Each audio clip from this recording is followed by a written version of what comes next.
Hello, my name is Eric Reed, and today I'll be doing a individual case analysis over the company Nike.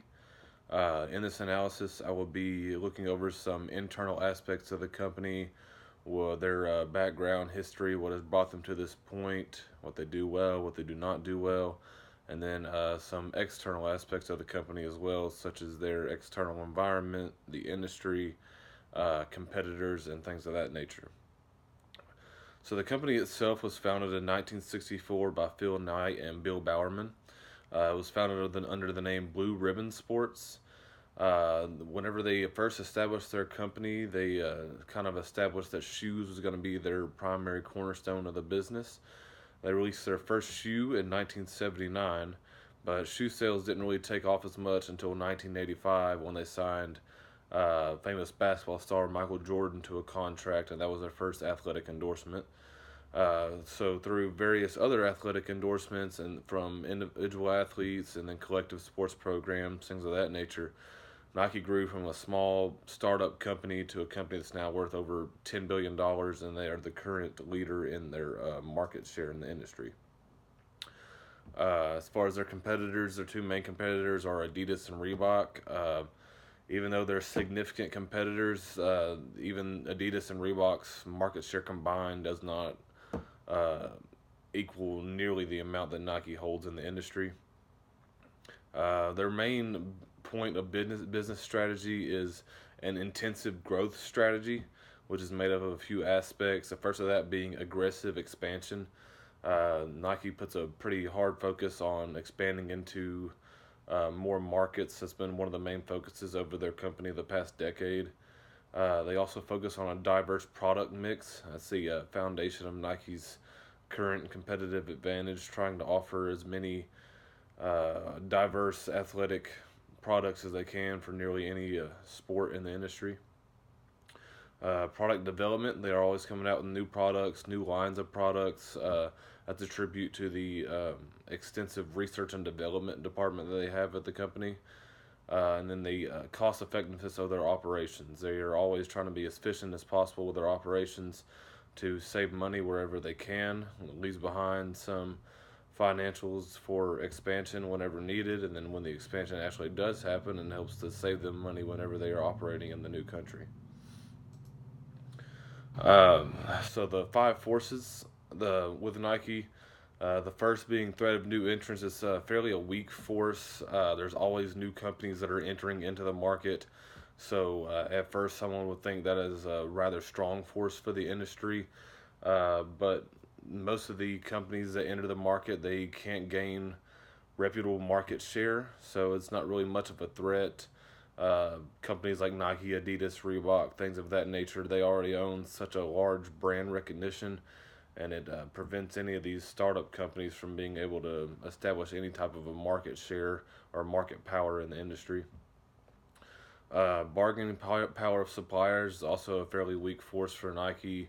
Um, Somewhat of a strong force for the industry as a whole, but for Nike, it's a weak force because Nike utilizes very many suppliers, and they don't. They only get you only use the suppliers for the raw materials, of which they usually hold a decent bit in inventory for their own use, and then they also have a wide range of suppliers, so they're not relying on one supplier for a lot of their uses, and they don't really use too many large suppliers, just to be sure that suppliers don't hold that much power over the organization. Bargaining power of buyers is more of a moderate power, stronger than the previous two. With any apparel industry, buyers are going to have a little bit of power because there's little to no switching cost associated with buying any of the products. So that puts a lot of power into the buyer's hands. So if there was a time where they would rather choose to buy an Adidas or Reebok product, they can with no cost or no switching over time for them. But the power isn't really that great because it only refers to individual buyers and not large organizations like what most of the Nike revenue comes from.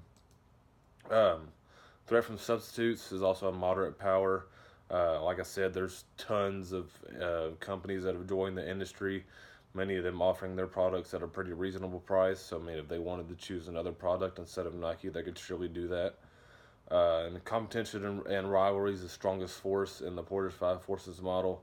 Um, Many competitors, like I said, they're not really the same size, not really the same success rate as Nike, but they've been growing at about the same rate company wise as Nike has been. And the market as itself has been growing at a fairly low rate. So all the companies are trying aggressively to gather the low rate of growth that they can. So when you got about 10 companies that are going after a 1% growth in market rate, it's going to make the competition pretty fierce. Driving forces for Nike. Their four main driving forces are the integrated marketplace that they have implemented, penetration and growth in emerging markets, product diversity, and then advanced marketing innovation. So the integrated market, nothing really new to hardly any industries. Basically, stating that they're aware that consumers would rather buy their products online or even through an app if possible than going to a physical store. So that's one thing that Nike hopped on pretty quick, and they update all their stuff pretty frequently to give buyers the best shopping experience they can online and through a Nike app as well. They do that better than most of their competitors.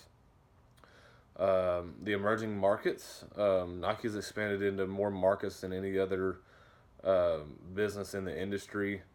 They're always looking to expand in any way that they can. Growth in some of the markets has been so high, just specifically because there's no real competition in those markets. Most of their large competitors haven't even touched any of the consumers in that market, so Nike controls the whole market in that case. Um, Diversity. Nike's been trying to implement more of a diverse product mix as much as they can. Lately, over the past decade or so, it's been more focused on female athletics. So they've been putting more marketing, more research and development time into the development of female products. So female athletes, getting them to be endorsements, um, female running shoes, just any type of athletic clothing that they can. So Nike holds the majority of this market as well. And then their advanced marketing innovation, just the incredible amount of endorsements by male and female athletes in nearly every sport. Many of them are role models, and they come from different backgrounds and ethnicities. So I mean, they are role models of people all across the world. So it makes a lot of consumers more inclined to buy Nike products for that reason. Key success factors. Four of the main key success factors for Nike moving forward, or for the industry moving forward, really, are the innovative abilities of all the companies in the industry, a wide range of like production and manufacturing